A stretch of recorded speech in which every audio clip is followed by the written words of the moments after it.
도대체 저기 어떻게 들어가셨는지. 좋은 질문입니다. 너무 좁아서. 지금 보이는 저 포트로 들어가요, 사람이. 그냥 저기 틈이에요? 예, 저 틈으로 사람이 들어가는데 제가 대학원에 처음 갔을 때 딱 이제 저를 보시더니 자네 진공경기 안에서 일할 수 있겠나라고 하는 거예요. 뭐든지 시켜주십시오. 그럼 따라와 보게 하면서 연구소 지하로 데려가는 겁니다. 네. 저기는 저 진공경기하고 거의 똑같은 크기에 하지만 이제 포트만 딱 있는 저기 한번 들어가 보라고. 그래서 참고로 제 지도 교수님은 통과를 못해서 배에서 걸려가지고 타고 난 안 돼, 난 글렀어. 자네가 하게. 인사할 시간도 많습니다. 여러분의 시간을 낭비해드릴 느리지만 쿨한 과학. 랩미트입니다. 반갑습니다, 교수님들. 반갑습니다. 오늘 진짜 재미있는 이야기를 해주실 핵융합 에너지 연구소 고진석 박사님을 모셨습니다. 안녕하십니까. 한국핵융합에너지연구원 책임 연구원으로 일하고 있고 과학기술연합대학원 대학교 UST에서 전임교원으로 활동하고 있는 고진석입니다. 네, 반갑습니다. 그럼 오늘의 주제 핵융합의 새 역사, 토카막과 핵융합의 발전에 대해서 이야기를 해 주실 건데, 이제 오늘 토카막과 핵융합 연구의 역사에 대해서 이야기를 드릴 건데, 이제 왜 우리가 핵융합 연구를 하게 되면은 딱 생각나는 게 아마 여러분들도 토카막이 먼저 생각이 나실 것 같아요. 네. 어쩌다가 왜 토카막이 메인스트림으로서 자리를 잡게 되었는지, 그리고 선의의 경쟁자이자 그렇죠. 경쟁자로서 동료로서 같이 해나가는 실험장치인 스텔라레이터에 대해서도 이야기를 드릴 것이고, 그리고 최근에 두드러져 보이는 민간 기업, 지금까지는 정부의 주도로 많이 연구를 하다가 민간 기업에서 아주 활발하게 네. 최근에 약진을 하고 있습니다. 그거에 그러네요. 대한 현황까지 말씀을 드리겠고요. 일단 첫 번째로 토카막이 왜 주류로 자리를 잡았는지에 대한 역사적인 배경과 그리고 주요 인물들에 대해서 먼저 말씀을 드릴 겁니다. 네. 케이스타 저희 한국에 있는 토카막형 핵융합 장치입니다. 2012년부터 여기서 일을 했는데 진공경기 내부에 작업이 있어서 사진을 찍었고요. 약 20년 전에 2004년입니다. 네. 예, 저것도 접니다. 미국 MIT에 핵융합 플라즈마 연구소가 있습니다. 플라즈마 사이언스 앤 퓨전 센터라는 이름인데 저기에도 이제 토카막 핵융합 장치가 있습니다. 딱 보시면은 되게 작아 보이죠. 와. 케이스타에 비해서 길이가 3분의 1 정도 차이가 나는데 위에서 바라봤을 때 도너츠의 모양 차이가 저만큼 차이가 있습니다. 우리 케이스타가 물론 훌륭한 장치고 더 새로운 장치인데 저 미국에 있는 장치는 사이즈 자체는 작지만 저기에서 일하시는 많은 훌륭한 과학자분들이 엄청나게 많은 좋은 의미 있는 결과들을 냈던 장치고요. 실제 사람이 저 정도 이제 스케일을 할 수가 있는데요. MIT에 있는 알카토 C 모드라는 토카막인데 저 장치에서 일을 할 때는 되게 비좁았습니다. 근데 이제 케이스타에 딱 와보니까 드나들기도 되게 쉽고 크다라는 느낌을 많이 받았습니다. 도대체 저기 어떻게 들어가셨는지.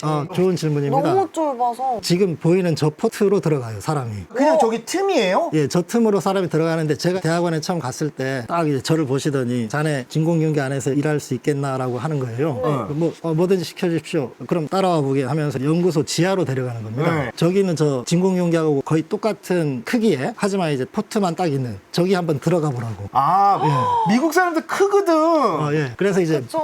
다른 연구원 한 분이 180이 넘는데 약간 슬림하신 분인데 그분이 먼저 시범을 보입니다. 옆으로 해가지고 쫙 미끄러지듯이 들어가야 뭔지 되고요. 알겠다. 그리고 저런 방진복을 입어야만 들어갈 수 있어요. 왜냐하면 마찰이 없으니까. 물론 방진복은 당연히 입어야 되겠지만 네. 들어갈 때도 이제 그게 도움이 되는 겁니다. 우와. 그래서 참고로 제 지도 교수님은 통과를 못해서 배에서 걸려가지고 타고 난 안 돼, 난 글렀어. 자네가 하게. 해가지고. 저 안에는 저만 들어간 게 아니라 가끔은 2명이 같이 작업하기도 하는데 저기서요? 그러니까 꽉 차요. 좁은 골목길에 상대방 맞추면 이제 어색하는 순간 있잖아요. 그렇죠. 내가 서로 이렇게 같이 움직일 때. 네. 그걸 피하려고 넌 왼쪽으로 가, 나 오른쪽으로 갈게 이렇게 얘기하는데 이제 우리는 이제 그렇게 얘기하는 대신 너는 하이 필드 사이드로 가, 난 로우 필드 사이드로 갈게. 그냥 이쪽으로 가 저쪽으로 가 하면은 둘만이면 끝나는데 하이필드 사이드. 영어로 하면 그게 리듬감도 있고 저희들한테는 재미있는 농담인데 설명을 해드리겠습니다. 네. 그 화면을 한번 보시면 자 이제 토카막이 솔레노이드를 도너츠 모양으로 이렇게 감아놓은 거잖아요. 그렇죠, 그렇죠. 그러면은 저기 파란색 화살표처럼 도너츠의 긴축을 토로이달 방향이라고 하는데 그러니까 주황색 방향이라고 보시면 돼요. 맞습니다. 네, 주황색 뚫어서 가는 방향. 저 방향으로 자기장을 만들어 주는데 저렇게 하다 보면 길다란 원통형 솔레노이드와는 달리 저렇게 구조적으로 어쩔 수 없이 도너츠의 안쪽이 상당히 코일들이 이렇게 모여 밀집해 있겠죠. 있고 바깥쪽은 조금 널널하게 떨어져 있잖아요. 네네. 그래서 자기장이 안쪽은 강하고 바깥쪽은 약합니다. 아. 그래서 하이 필드 사이드, 로우 필드 사이드라는 말이 기준이 되는 건데 저거를 한 단면 양면을 딱 잘라서 봤을 때 이제 저런 모양이 될 텐데요. 지금 밑에 있는 그래프가 자기장의 구배를 나타내주는 곡선입니다. 안쪽이 강하고 바깥쪽이 약하다는 건데 이제 너는 로우필드 사이드로 가, 난 하이필드 사이드로 갈게라는 농담을 한 친구가 지금도 그 말을 해요. 너하고 내가 유일하게 로우필드와 하이필드 사이드를 동시에 지나갈 수 있는 사람이었다고. 지금 이 농담이 나중에 또 쓰이니까 잘 기억해 두십시오. 네. 근데 이제 문제가 네. 핵은 플러스 전화를 띄고 전자는 마이너스 전화를 띄잖아요. 도너츠 모양으로 꼬았을 때 하이필드, 로우필드라고 이제 자기장이 구배가 생기면 플러스 전화는 아래로, 마이너스 전화는 위로 모여버리는 전화 분리 현상이 생깁니다. 쉽게 생각하면은 자기장에 차이가 나니까 플라즈마가 생겨도 센데 약한 데를 이렇게 갈라진다는 거죠. 맞습니다. 네, 플러스 뛰는 쪽, 마이너스 뛰는 쪽이 생겨버리는 거야. 플러스 마이너스 그룹이 생겨버리면 그 사이로 E라고 표시한 화살표, 전기장이 형성이 되고 전기장과 그리고 기존에 있던 토로이달 방향의 강한 자기장의 결합으로 인해서 항상 입자는 바깥쪽으로 힘을 받습니다. 그래서 저기 빨간색 화살표로 플라즈마 손실 현상이 일어나 버리겠죠. 저런 전하의 분리 현상을 이렇게 뒤섞여 줘야 될 필요가 있어요. 꿀 스푼이라고 하나요? 저게 가만히 있으면 꿀이 떨어져 버리잖아요. 네. 저거 안 떨어지게 하려면 우리가 빙빙빙 돌리지 않습니까? 네. 맞아요. 그 빙빙빙 돌려주는 역할을 할 게 필요하다라는 거죠. 그래서 나선형의 자기장이 생기는 겁니다. 저 나선형의 자기장을 어떻게 우리가 만들 것이냐. 방금 전까지는 여기까지 그림이 이제 된 거고요. 주황색 방향으로 지금 자기장이 생긴 거죠. 토로이달 방향으로 자기장이 생겼으니까 이제는 요 방향으로 자기장을 만들어줘요. 여기서 폴로이달 방향이라고 하는데 기본적으로 변압기의 원리를 사용합니다. 변압기라는 게 우리 교과서에서 얼핏 기억이 나시겠지만은 1차측 코일과 2차측 코일이 있으면은 이 1차 코일에서 전류가 흐르면 자속의 변화가 이렇게 전달이 돼서 2차 측에 전류가 생기는 야, 이게 변압기의 원리. 1차측 코일에서의 전류가 자속의 변화를 이쪽으로 전달시켜서 2차측 코일에 전류가 흐르는데 그 전류가 바로 플라즈마가 되는 겁니다. 플라즈마에 전류가 흐르게 되면은 암페어 법칙에 의해서 이제 폴로이달 방향으로 자기장이 흐르게 돼요. 그러면 이제 아까 토로이달 방향의 자기장, 폴로이달 방향의 자기장, 이 방향의 자기장, 이 방향의 자기장이 만나서 대각선 방향의 자기장이 형성이 되는 겁니다. 이제 우리가 흔히 보이는 교과서에 나오는 변압기는 이렇게 생겼는데 1차측 코일을 이렇게 안에다 넣더라고요. 이렇게. 그래서 현재의 토카막이 이렇게 완성이 된 겁니다. 입자들이 분리가 되면서 도망가는 것을 방지하기 위해서 꿀 수저를 이렇게 돌려서 섞듯이 변압기의 원리를 사용해가지고 가운데다가 이런 코일을 넣는다는 내용까지 말씀드렸는데 문제가 또 있습니다. 가운데 이제 프라이머리 코일이 네, 이렇게 들어가 있죠. 있고 가운데에 들어가 있죠. 또 이제 플라즈마도 해피해졌죠. 문제가 또 하나 있는 지금까지는 우리가 플라즈마 입자, 개별적인 입자들의 거동 특성을 해석했을 때 나오는 현상이었고 그거를 어떻게 극복하는지에 대해서 말씀을 드렸다면 플라즈마라는 게 고체, 액체, 기체 이후의 제4의 물질 상태라고도 하고 거시적으로는 유체역학적으로 해석을 하기도 합니다. 이제 유체역학적으로 해석을 하다 보면 도너츠형으로 플라즈마 유체를 만들면 무조건 밖으로 팽창합니다. 결국에는 벽면에다가 부딪혀서 저렇게 돼버려요. 그래서 저걸 방지하기 위해서 어떤 힘을 가해줘야 됩니다. 그러니까 그냥 유체다 보니까 저절로 바깥쪽으로 네. 흘러버리는 거를 다시 가운데에 있도록. 예, 그래서 또 다른 수단이 필요한데 만약에 저 방향의 자기장을 우리가 새로 인가를 해주면 플레밍의 왼손 법칙에 의해서 플라즈마 전류는 화면에서 바깥으로 나오는 방향 네. 그리고 자기장은 위로 올라오는 방향 저렇게 하면 그 FBI에 의해서 F가 안쪽으로 형성이 됩니다. 그러면 이제 플라즈마들이 다시 안쪽으로 가게 되는데 그러면은 저 수직 방향의 자기장을 어떻게 만들어주느냐 저 끝에 또 다른 길다란 방향으로 코일을 한 2개 정도 저렇게 배치를 하고 암페어의 법칙을 의존을 하면 주위에는 이제 동그란 방향으로 자기장이 형성이 되는데 적당한 거리에서 떨어져 보면은 저 2개가 합쳐지면서 플라즈마가 있는 부근에서는 이제 수직 방향의 자기장이 저렇게 만들어지게 됩니다. 그래서 결국에는 한 바퀴 빙 돌리는 저런 토로이달 방향의 자기장 코일이 또 필요하게 되죠. 여기 또 그게 있습니다. 그래서 이게 이렇게 얹어져야만 비로소 토카막이 완성이 되는 거예요. 위에 아래 하나는 아래랑? 이미 얹었고요. 네. 위에도 하나 위에다. 있습니다. 이 노란색 2개의 코일이 동그란 방향의 자기장을 만들고 플라즈마가 있을 때는 이제 수직 방향으로 자기장을 만들어줍니다. 그 토카막 구조는 사실 과학관이라든지 이런 데 보셔서 많이 아셨을 텐데 이 각각이 왜 필요한지는 지금 설명을 들으니까 이해가 되네요. 예, 3가지가 있습니다. 프라이머리 코일, 오메 법칙에 의해서 플라즈마 가열을 또 하기도 합니다. 그래서 네. 오미 코일이라고도 하고요. 이 파란색, 토로이달 방향의 자기장을 준다고 해서 토로이달 필드 코일, TF 코일, 그리고 버티컬 방향의 수직 방향의 자기장을 준다고 해서 버티컬 필드 코일 혹은 폴로이달 필드 코일, 그래서 PF 코일이라고 부르기도 합니다. 이제 3가지 코일이 있다는 거. 이게 네. 사람 사이즈인 거죠? 맞습니다. 비교하기 이게 위해서. 딱 K스타 사이즈입니다, 지금. 그리고 요 사람 아까 말씀하셨는데, 이거 레고는 아니고 영 플레이모빌 아시나요? 제가 어린이일 때 가지고 놀았던 겁니다. 와. 그거를 제 아버지가 계속 보관을 하고 계시다가 몇 년 전에 저한테 소포로 보내주셨어요. 저 일하는 책상 위에 항상 이렇게 딱 놓고 다닙니다. 너무 소중한 거네요. 네, 그래서 오늘 또 같이 데리고 왔습니다. 이 사이즈가 사람과 K스타의 비율을 맞춰서 본 사이즈라고 아시면 될 것 같아요. 네. 와, 너무 신기한. 이 그림 장표만으로도 볼 수 없는 걸 이렇게 시각적으로 보니까 이건 진짜 저한테는 엄청 도움이 많이 되는 이해하기가 좀 더 쉬운. 다행이네요. PF 코일. 네, 이 하나 위에 추가가 노란색 된 지금 모습이 노란색이 보이시고. 올라갔죠. 네, 우리가 그리고 그 다음 화면 보시면은 우리가 흔히 인터넷에서 토카막을 치면은 저런 모습이 나오거든요. 네. 이제는 저거 세 개가 딱 보이시죠? 네, 가운데 있는 거, 코일과 옆으로 도는 거. TF 코일과 PF 코일 이렇게 세 가지 요소가 있다. 물론 더 있습니다. 근데 이제 저게 세 개가 메인이고요. 이제 간단하게 이제 토카막의 원리에 대해서 설명을 드렸고, 그러면은 왜 누가 언제 토카막을 만들었는지, 오. 그리고 그 역사적 배경은 어떤 게 있는지. 예. 근데 이게 너무 중요한 거예요. 왜냐면은 그게 왜 탄생했고 그게 어떻게 나왔는지 알게 되는 게 너무 중요한 거예요. 그러면 지금부터 토카막이 어떻게 생겼는지 역사에 대해서 한번 보도록 하겠습니다. 이거 너무 중요하거든요. 자, 이 화면 아십니까? 우리 교수님들? 어떤 상황일까요? 아, 저 알아요. 뭐죠? 요거 영화에 나온 한 장면이기도 합니다. 교수님들 도와주세요. 어디 가야 대학교 돼. 대학교 맞아요. 현실. 오펜하이머의 이 장면 지금 잠깐 나옵니다. 아, 네, 정답입니다. 인류 최초의 원자로죠. 그러니까 이거는 핵융합이 아니고 핵분열입니다. 최초로 이제 핵분열의 연쇄 반응으로 인해서 투입한 에너지보다 방출된 에너지가 더 많다는 것을 실험적으로 증명하는 순간입니다. 근데 이제 저때 사진기를 아무도 안 가지고 왔어요. 그림으로만 남겨둔 장면이죠. 저기 시카고 대학교의 지하, 저 위에는 미식 축구 경기장이고 지하는 스쿼시 경기장입니다. 아, 비밀리에 실험을 진행했던 거고요. 1942년 12월 2일인데요. 저 실험으로 인해서 플루토늄을 생성할 수 있다는 가능성을 보여준, 그래서 맨하탄 프로젝트의 아주 돌파구를 마련한 그런 순간이었습니다. 탄소 덩어리를 벽돌처럼 쌓고 그 안에는 천연 우라늄들이 들어있는 것도 있고 안 들어있는, 그런 식으로 쌓으면서 실험한 건데, 그래 시카고 파일이라고 부르는데요. 네, 시카고 파일. 파일입니다. PILE. 워낙 유명한 장면입니다. 그래서 저렇게 레고로도 구현이 됐어요. 저 레고는 그냥 레고 사진이 아니라 애니메이션입니다. 그래서 여러분들 그 유튜브에서 시카고 파일 레고 애니메이션 검색하시면 되게 재밌어요. 아, 그래요? 이제 엔리코 페르미가 저 실험의 주역인데요. 이탈리아 출신의 과학자인데 저 뒤에 지금 페르미 보이시나요? 엄청난 고증을 한 겁니다. 저게 그 실험하는 그 단계를 전부 다 고증을 했어요. 아니 여긴 좀 저 헤어스타일도 저 헤어스타일을 갖는 레고 캐릭터가 없어서 네, 직접 만들었다고. 그 줄로 이렇게 깎아서 이제 검은색 칠을 해가지고 만드는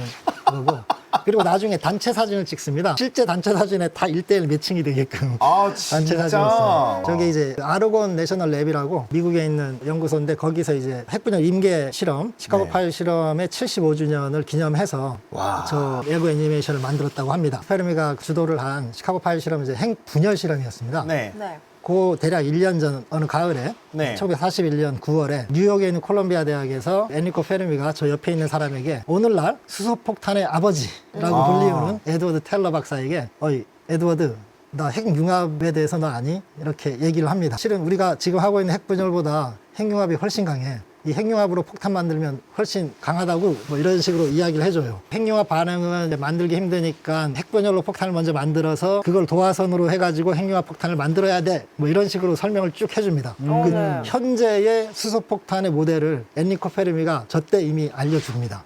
그래서 아마 영화 보신 분 아시겠지만 저 에드워드 텔러도 이제 영화에 나오거든요. 네. 그리고 맨하탄 프로젝트에도 참여를 하는 핵심 과학자 중에 한 명인데, 핵분열보다는 핵융합에 빠집니다, 이 사람은. 영화 내에서도 그 갈등이 묘사가 되는데, 이제 맨하탄 프로젝트가 끝나고 2차 세계대전도 끝나고 해서 핵분열을 통한 이제 원자폭탄 만드는 게 이제 일단락이 됐는데, 저 에드워드 텔러가 수소폭탄을 만들어야 된다고 계속 주장을 하죠. 네. 당시 미국에서는 에드워드 텔러를 중심으로 하는 수소폭탄을 만들어야겠다는 찬성파와, 뭐 영화 보신 분들은 아시겠지만 오펜하이머를 중심으로 반대파가 있었죠. 핵무기는 너무 무섭다, 인류를 멸망시킬 것이다, 아인슈타인도 이제 반대를 했었고 찬성파와 반대파로 나뉘게 됩니다. 있습니다. 말씀드린 것처럼 에드워드 텔러를 비롯해서 그 바로 앞에 모자 쓰신 분 있죠. 마피아 영화의 히트맨처럼 생기신 스타니스와프 울람이라는 분입니다. 아, 그래서 너무 유명하죠. 오늘날의 수소폭탄의 모델이라고 하면 에드워드 텔러의 텔러 울람 모델 이런 식으로 이제 정형화돼 있어요. 그 앞에 이제 머리가 조금 벗겨지시고 눈이 이쁘신 저분은 안될과학에서도 많이 소개가 됐습니다. 네. 천재들이 인정한 천재. 아, 폰노에만. 폰노이만 박사죠. 우리가 수치에서 기법이 여러 가지가 있는데 그중 대표적인 게 몬테카를로 기법이라고 있습니다. 네. 스타니스와프 울람과 폰 노이만이 그 방법을 처음으로 만들어냈죠. 이름도 짓고요. 그 뒤에 저기 딴 데 쳐다보시는 저분은 이제 에밀 코노핀스키라는 분인데 네. 드디어 미국 사람입니다. 에드워드 텔러 헝가리, 울람. 스타니스 울람 폴란드, 폰 노이만도 헝가리죠. 네. 저분은 이제 미국 태생인데 근데 이 코노핀스키는 이름이 미국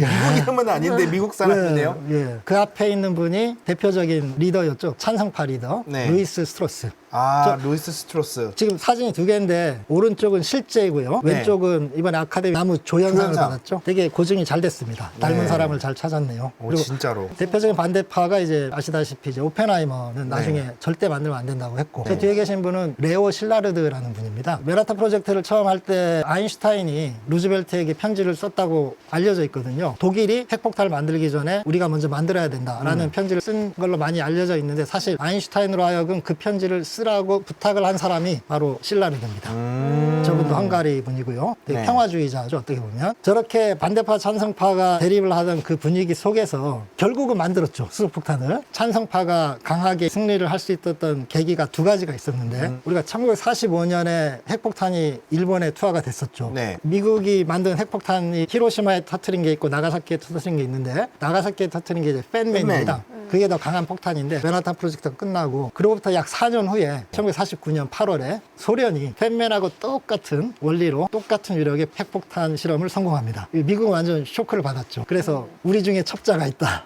이렇게 결론을 내린 거죠. 그리고 소련이 이제 우리를 따라왔는데 우리가 가만히 있을 수 없지. 그리고 1949년에 수소폭탄을 이제 만들어야 된다는 프로젝트가 서서히 대두를 하다가 아이비 마이크라는 인류 최초의 수소폭탄이 1952년에 저렇게 터트리는 걸 성공을 하고요. 와. 다음 페이지 보시면은 간단하게 원리가 나와 있는데 간단하게만 설명드리면 우리가 수소폭탄 하면은 뭔가 핵융합 위주의 폭탄이라고 생각을 할 텐데 사실은 A번 보시면은 저 위에 동그란 게 나가사키에 투하됐던 팬맨이라고 보시면 됩니다. 팬맨 하나가 있고요. 플루토늄이 저기 들어가 있고 내파 방식으로 이제 핵폭탄을 저 안에서 합니다. 그렇게 되면 저 아래에 재활용 쓰레기통처럼 모여있는 저 통. 네. 저 통이 겉은 중수소와 리튬이 돼 있고요. 그 안에는 천연 우라늄, 그러니까 값싼 우라늄입니다. 네. 우라늄 238이 들어있고 그 주위에는 이제 스티로폼입니다. 노란색은. 원자폭탄이 터지면은 온갖 레디에이션들이 많이 나오는데 그렇죠. 중성자, 뭐 감마레이, 네. 엑스레이가 많이 나오는데 그 중에 가장 많이 나오는 게 엑스레이입니다. 그 엑스레이는 전자기파이기 때문에 빛의 속도로 사방팔방 반사하다가 결국 저 아래로 모여서 주변을 플라즈마로 만듭니다. 그럼 그 플라즈마의 압력과 온도로 인해서 중수소와 리튬이 삼중수소를 생성해내면서 핵융합을 일으키면 핵융합에서 나오는 고속 중성자가 주변에 있는 우라늄 238을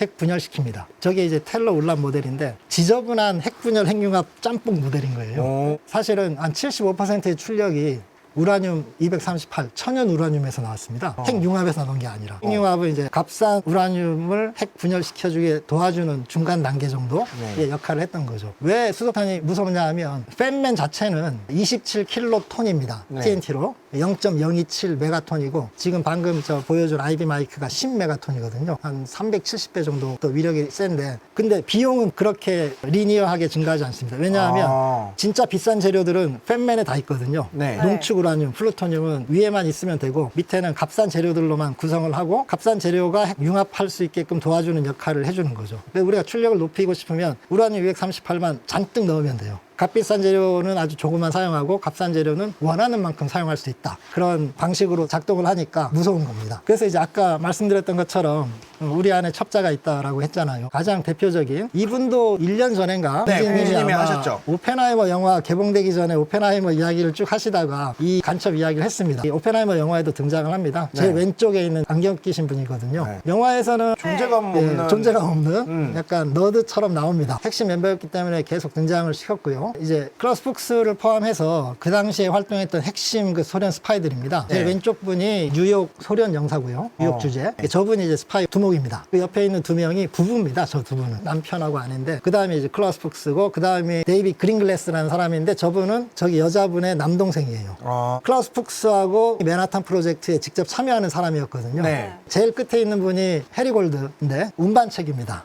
운반책. 클라우스 푹스와 데이비 그린글래스가 정보를 해리 골드에게 주면 해리 골드는 로젠버그 부부에게 갖다 줍니다. 그런 식으로 작동을 하다가 해리 골드가 제일 먼저 걸렸어요. 아이러니하게도 간첩 활동인데 반역죄가 성립이 안 됩니다. 왜냐하면 소련이 적국이 아니었기 때문에. 네. 당시 독일을 상대로 함께 2차 세계대전을 싸웠던 동료 연합군이었잖아요. 법적으로 이게 반역죄가 성립이 안 돼서 이분들 적당히 복역하고 꽤 오랫동안 잘 지내시다가 돌아가십니다, 결국. 네. 근데 딱 2명 빼고요. 부부 있죠. 네. 두 번째, 세 번째. 저 부부만 사형당합니다. 아. 전기이자에서 사형당하는데 당시 메카시즘 때문에 본보기 누구는 하나 보여줘야 된다. 네, 그래서 되게 논란이 많았었어요. 아들 둘이 있었어요, 부부한테. 지금 저 신문 기사도 보면 당시 변호사들이 하루 더 사형 집행 연기해 달라 뭐 이렇게 하면서 하루를 더 얻었다는 뭐 그런 내용입니다. 그래서 저 두 분도 지금 살아 계시고요. 나이가 들어서 아마 매사추세츠에서 이제 교수하다가 정년퇴직 하신 걸로 알고 있고 그런 일이 있었고 네. 소련의 오펜하이머 바로 크루차토프입니다. 수염이라는 별명을 갖는 저렇게 생겼습니다. 저기 기념우표인데 소련에서는 영웅입니다. 저 오른쪽에 원자로가 보이죠? 저거는 페르미가 만든 원자로를 본딴 거죠. 누구의 도움으로? 클라우스 푹스의 도움으로. 이제 맵이 있는데요. 1942년에 페르미의 시카고 파일, 그 다음에 트리니티 실험, 그 다음에 히로시마 나가사키에 폭탄을 투하하고 그 다음 꿀 같은 정보를 클라우스 푹스가 들고 가서 누구에게? 크루차토프에게 주죠. 그래서 1949년에 똑같은 소련 팬맨을 만들어내죠. 위에 팬맨도 21킬로톤이고 아래 팬맨도 22킬로톤이죠. 소련의 핵폭탄은 다 자기들만의 명칭이 있는데 조1이라는 것은 사실은 조셉 스탈린이라고 미국인들이 지은 별명입니다. 조1. 자, 저거에 자극을 받아서 수소폭탄을 만들죠. 에드워드 텔러와 울라함을 중심으로. 저 때쯤이면 클라우스 푹스는 이미 감옥에 갔을 때였거든요. 근데 아까 말씀드린 것처럼 에드워드 텔러는 맨하탄 프로젝트를 하는 동안 계속 핵융합 연구를 했거든요. 수소폭탄 연구를. 네. 그 정보까지도 클라우스 푹스가 계속 전달을 했던 겁니다. 그래서 크루차토프가 더 해피해 보이죠. 조4라는 소련 최초의 핵융합 폭탄. 수소폭탄을 만들어냅니다. 그거에 자극을 받은 미국은 또 패슬 브라보를 만들어내죠. 15 TNT 메가톤. 소련은 또 우리도 질 수 없어. 저렇게 만들어내죠. 저 때쯤이면은 이제 우리 그만하자. 평화롭게 살자. 뭐 이런 이야기들이 서서히 일어나고 있을 때였는데 소련이 한번 반칙을 합니다. 거의 핵폭탄의 끝판왕이라 할 수 있는 짜르밤바. 58 메가톤. 인류 최대 규모의 수소폭탄. 저거는 이제 실험을 하고 나서도 실험한 사람들도 무서워했어요. 야, 더 이상 출력을 높이면 지구가 멸망하겠다고. 그래서 저기서 진짜로 그만뒀습니다. 저게 짜르밤바의 위력인데요. 제일 왼쪽에 있는 저 작은 조그마한 게 리틀보이고요. 중간에 있는 게 팬맨. 21킬로톤이었던 게 58 메가톤 증가가 된 거죠. 수소폭탄의 위력입니다. 자, 이렇게 미국과 소련 간에 핵무기 경쟁을 하던 와중에 소련 측에 크루차토프 혼자만 한 게 아니라 핵심 멤버가 한 명 있었습니다. 그분이 이제 오늘의 주인공 중에 한 분인데요. 바로 안드레이 사하로프 박사입니다. 안드레이 사하로프. 1989년까지 사셨네요.